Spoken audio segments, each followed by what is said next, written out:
ಜೊತೆಯಲ್ಲಿ ಅಂತ ಪತ್ರಿಕೆಯನ್ನು ತರ್ತಾ ಇದ್ದಾರೆ.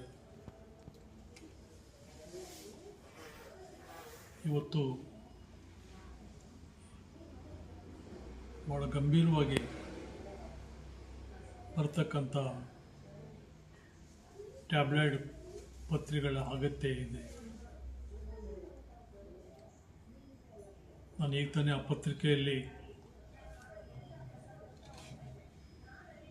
ಸೆಕ್ಸ್ನ ವಿಕೃತ ಸ್ವರೂಪಗಳನ್ನು ಹೇಗೆ ದುರುಪಯೋಗಪಡಿಸ್ಕೊಳ್ತಾರೆ ಅಂತಕ್ಕಂಥದ್ದನ್ನು ಲೇಖನ ಓದಿ ಖುಷಿಪಟ್ಟೆ.